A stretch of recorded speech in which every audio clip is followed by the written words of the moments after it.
Le Sénégal, 12 990 villages dont la diversité est en rapport avec les particularités culturelles de chaque ethnie, fruit de l'adaptation à un environnement qui conditionne les modes de vie.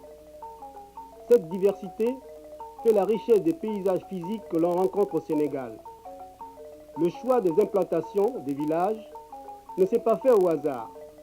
Il est déterminé par un ensemble de considérations que les anciens expliquent encore fort bien.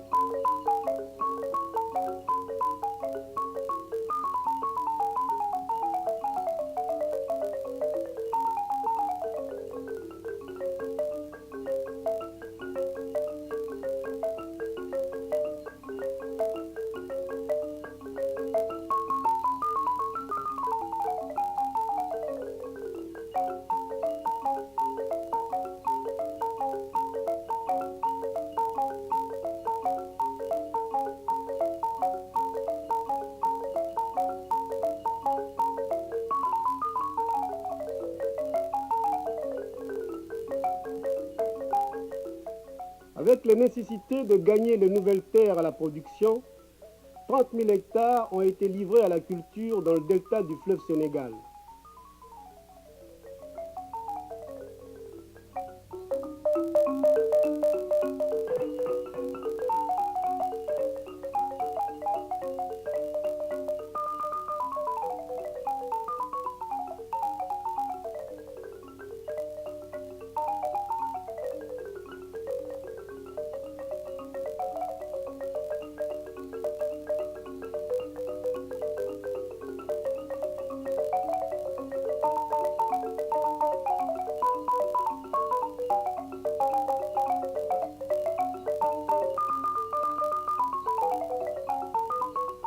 La notion de la rentabilité a été à l'origine de cette implantation suivant une conception scientifiquement mûrie.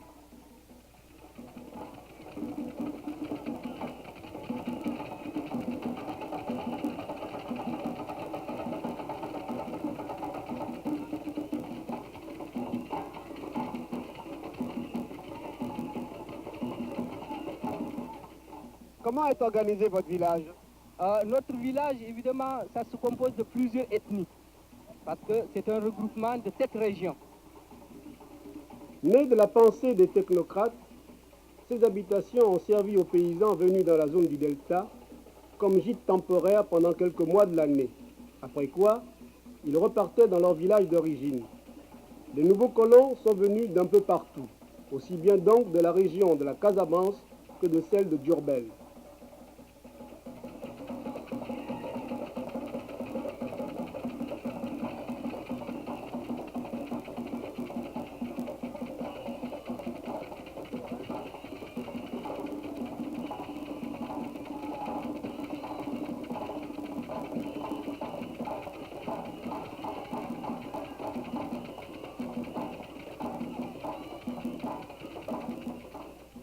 Ces villages ne sont pas adaptés à notre façon de vivre, puisque les maisons sont trop petites, puisqu'il n'y a que 2 chambres pour les familles qui sont nombreuses et les familles qui sont moins nombreuses. Ce fut donc l'échec en matière de l'habitat rural et dont le corollaire a été que le programme de production pour la valorisation des terres du delta n'a pas parfaitement été appliqué. Boundoum Barrage, Boundoum Nord, Boundoum Est, Kassak, autant de villages qui se dressent dans la nudité d'un paysage balayé par le vent.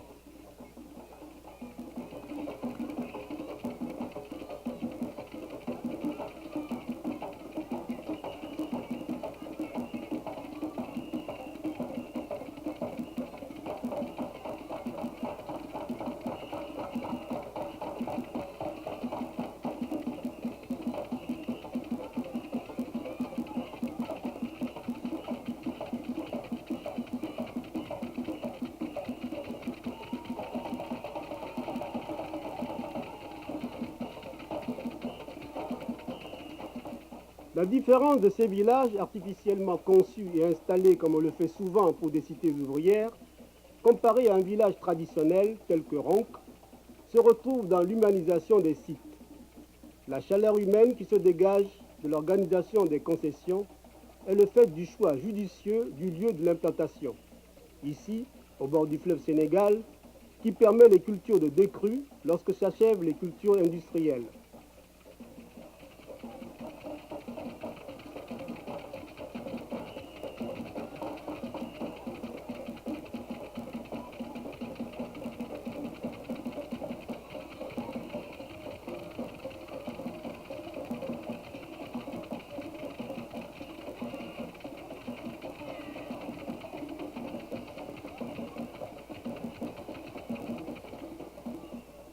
Au Sénégal oriental, à quelques 600 km de Dakar et à quelques 80 km de Tambacounda, la capitale régionale, une autre conception a présidé à l'installation des nouveaux villages.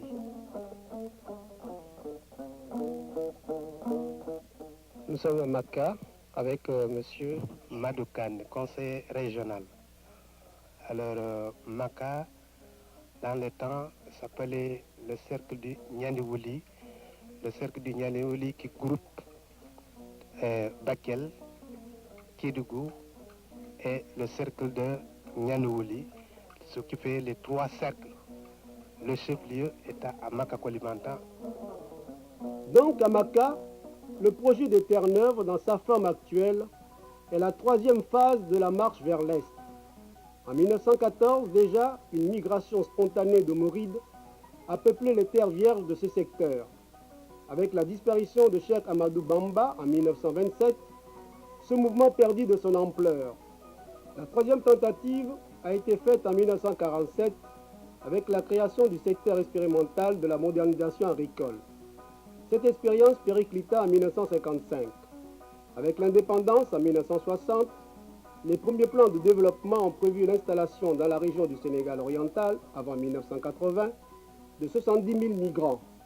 La surcharge démographique constatée dans le bassin arachidier justifiait cette option et devait favoriser la réalisation des objectifs.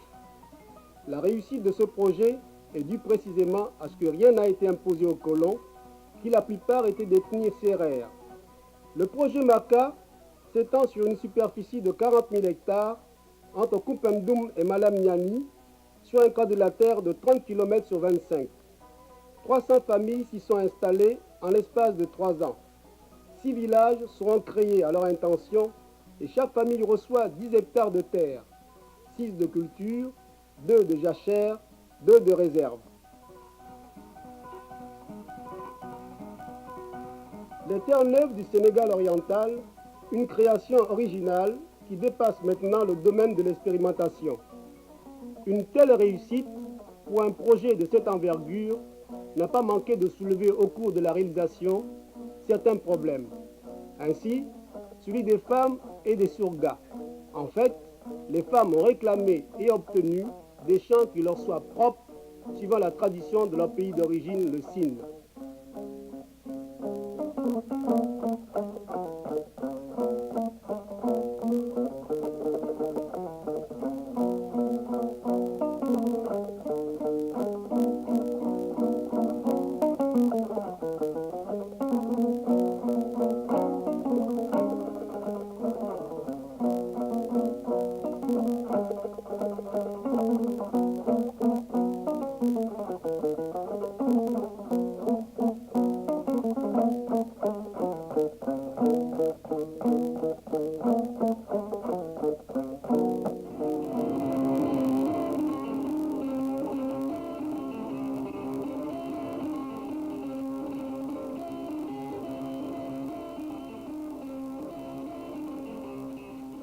S'il arrive aux gens de retourner dans leur village de départ, c'est comme une sorte de pèlerinage où ils vont sacrifier aux dieux le rituel ancestral et où, à côté des religions révélées, se maintiennent vivaces les traditions africaines.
problème majeur actuellement, c'est le problème d'eau.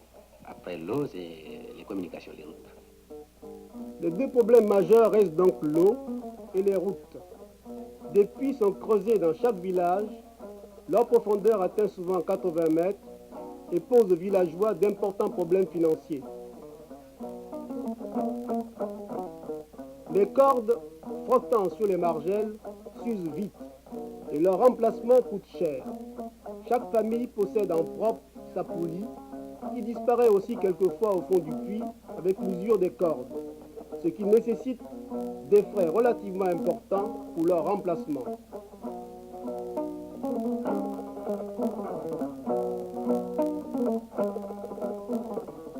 D'autre part, les routes et les chemins sont toujours à refaire à cause des pluies. Malgré ces difficultés, 300 familles ont réalisé en 1974-1975 90 millions de francs CFA pour la seule commercialisation de l'arachide et du coton.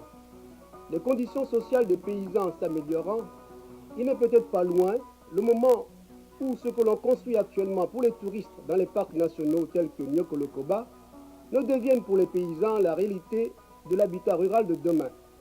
Un confort moderne à partir d'un cadre traditionnel et qui valorise l'environnement et la qualité de la vie.